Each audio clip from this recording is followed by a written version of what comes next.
paz do Senhor.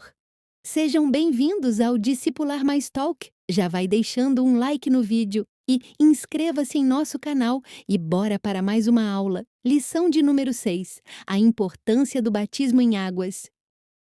A paz do Senhor. Sejam bem-vindos a mais uma conversa aprofundada. Hoje, a gente vai mergulhar em um dos momentos mais, significativos e belos da jornada cristã. Um rito de passagem que marca o início de uma nova vida. O batismo em águas. A paz do Senhor. É um tema essencial, né? E a nossa análise de hoje é pensada com carinho especial para quem está começando na caminhada cristã, sabe? Para os novos convertidos que talvez tenham muitas perguntas. O objetivo aqui é ter uma conversa explicativa, expositiva, para a gente desembrulhar o significado profundo deste ato, sem entrar em controvérsias teológicas complexas. Exato. E usando como base o material de uma lição bíblica, vamos explorar por que o batismo é tão relevante, o que ele verdadeiramente simboliza e por que é considerado uma instrução direta, uma ordenância de Jesus Cristo para todos os que creem. Então vamos começar pelo básico. A lição afirma que o batismo tem um grande valor. Por que tanta ênfase nesse ato? Olha, o ponto de partida para entender esse valor está numa palavra-chave: testemunho. Nesta lição, o batismo é apresentado não como um ritual mágico que salva, mas como a primeira e mais importante confissão pública da fé. É um momento em que a pessoa que já creu em Cristo no coração decide anunciar essa fé para o mundo. Ah, entendi. É uma declaração visível de uma transformação invisível que já aconteceu. Certo. Mas aí alguém pode pensar, mas a minha fé é algo muito pessoal entre mim e Deus. Por que eu preciso dessa demonstração pública? Isso não corre o risco de virar, sei lá, uma performance em vez de algo genuíno? Essa é uma pergunta excelente e muito pertinente, viu? A perspectiva bíblica, no entanto, mostra que a fé, embora comece no coração, nunca foi destinada a permanecer em segredo. No contexto da igreja primitiva, ser batizado era um ato de coragem imenso. Imagino. Era dizer publicamente: minha lealdade primária não é mais ao Império Romano, nem mesmo à minha família de origem, mas a Jesus Cristo. Era uma redefinição pública de identidade, um ato social e, por vezes, até político, que trazia consequências reais. Uau! Então, o batismo sela essa decisão, tornando-a um compromisso não só com Deus, mas com a comunidade da fé, a igreja, e com o mundo. Isso dá uma dimensão muito mais radical ao ato, né? Não é apenas um símbolo, é um divisor de águas na vida da pessoa. E falando em decisão, a lição aborda uma questão muito prática. Quem, então, está apto a ser batizado? A orientação é muito clara e consistente com os exemplos que a gente vê no Novo Testamento. O batismo é para todos que, de forma consciente, tomaram 3 passos fundamentais. Primeiro, confessaram a Jesus como seu único e suficiente Salvador. Certo? Segundo, se arrependeram genuinamente dos seus pecados. E terceiro, decidiram de todo o coração seguir os ensinamentos de Cristo. Faz sentido. O batismo não é a causa da salvação, mas a sua primeira e mais importante consequência. A ordem bíblica é sempre crer e então ser batizado. Isso esclarece uma dúvida comum, especialmente para pessoas que vêm de outras tradições cristãs, sobre o batismo infantil. A lição é bem direta quanto a isso, né? Sim, e a lógica segue exatamente o que a gente acabou de conversar. Se o batismo é um testemunho público de uma fé consciente e de um arrependimento pessoal, uma criança pequena ainda não tem a maturidade cognitiva e espiritual para tomar essa decisão. Claro. A lição aponta que não há exemplos de batismo de bebês nas Escrituras e, mais importante, a essência do ato exige uma compreensão que uma criança ainda não tem. A decisão de seguir a Cristo precisa ser pessoal, voluntária e informada.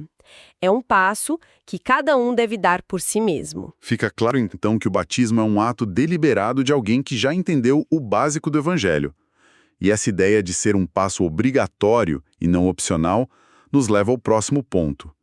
Nesta lição, a gente aprende que o batismo em águas não é uma sugestão. Ele é classificado como uma ordenança. O que exatamente significa esse termo? Ordenança é uma palavra forte. significa um mandamento, uma instrução direta do comandante em chefe, que é Jesus. Entendi. Não é uma tradição criada pela igreja ou uma boa ideia de um pastor. É um dos 2 únicos rituais que Jesus instituiu diretamente para que a igreja praticasse continuamente. O batismo e a ceia do Senhor. Exato. Ao obedecer à ordenança do batismo, estamos simplesmente fazendo o que Jesus nos mandou fazer. É um ato de obediência que demonstra amor e submissão a Ele. E a lição é específica sobre qual é essa ordem, citando a passagem conhecida como a Grande Comissão, em Mateus 28, versículo 19. Portanto, ide, ensinai todas as nações, batizando-as em nome do Pai e do Filho e do Espírito Santo. A fórmula parece ser muito importante aqui. Importantíssima. E é fascinante pensar no porquê. Não são palavras mágicas, como um encantamento, sabe? Essa fórmula trinitária, Pai, Filho e Espírito Santo, é uma profunda declaração teológica. Ao ser batizada usando essas palavras, a pessoa está testificando que está sendo imersa simbolicamente na comunhão e na própria vida do Deus triuno. Que profundo isso. Ela está se identificando com o Pai, que a amou e planejou sua salvação, com o Filho, Jesus, que a redimiu na cruz, e com o Espírito Santo, que a convenceu do pecado e agora a santifica e a sela como propriedade de Deus. Uau! Então, não é apenas um ato humano de obediência, mas um ato divino de acolhimento. A pessoa está sendo, de certa forma, mergulhada na própria comunhão de Deus. Isso eleva completamente o significado da cerimônia. Espírito. E isso nos leva diretamente ao coração do nosso próximo ponto, a riquíssima simbologia por trás do ato de entrar e sair da água. Sim, vamos aprofundar nisso, porque é aqui que a beleza do Evangelho se torna visível. A lição diz que o batismo identifica o crente com Cristo. O que essa identificação significa na prática? Essa identificação é a chave de tudo. A imagem central que o apóstolo Paulo desenvolve brilhantemente é a de um funeral seguido de um nascimento. Um funeral e um nascimento? Isso. É o sepultamento do nosso velho homem e é a ressurreição do novo homem em Cristo. A lição divide essa simbologia de forma muito didática em 3 aspectos que se conectam perfeitamente. Ok, vamos ao primeiro. Nessa lição, a gente aprende que o batismo simboliza a morte para o mundo. O ato de ser imerso na água representa um sepultamento. A lição até cita Romanos 6,6, que diz que o nosso homem velho foi com ele crucificado. O que é esse homem velho que está sendo sepultado? O homem velho é uma metáfora para nossa antiga identidade, a vida antes de Cristo.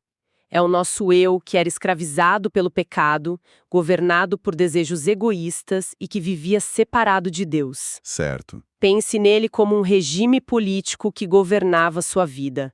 O pecado era o ditador. Quando Cristo entra, esse regime é derrubado. O batismo, então, é o funeral público desse antigo ditador.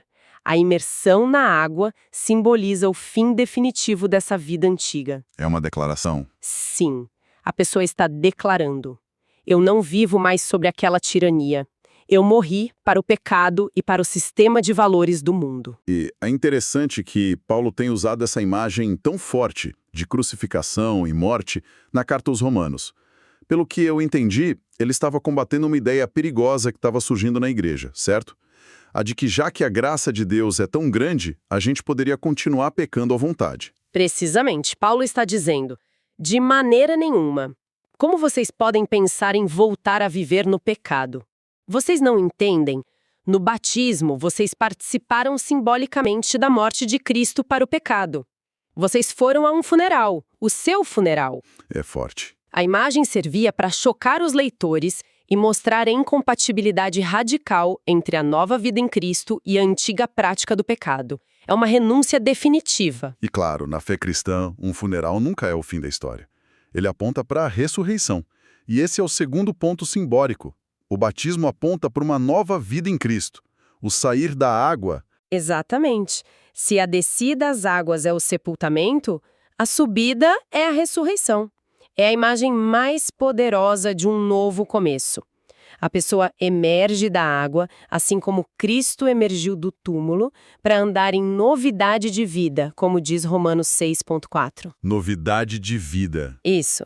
Não se trata de voltar à vida de antes, mas de começar uma vida completamente nova, com uma nova identidade, um novo propósito e um novo poder. O poder da ressurreição de Cristo. Exato.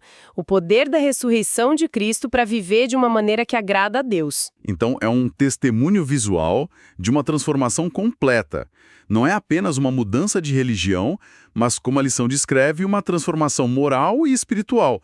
Morrer para o velho eu e ressuscitar para um novo eu. Perfeitamente colocado. É a representação externa de que, a partir daquele momento, a pessoa começa a viver uma nova realidade espiritual. Eu lembro de ter visto o batismo de um senhor de idade avançada que passou décadas numa vida de vícios.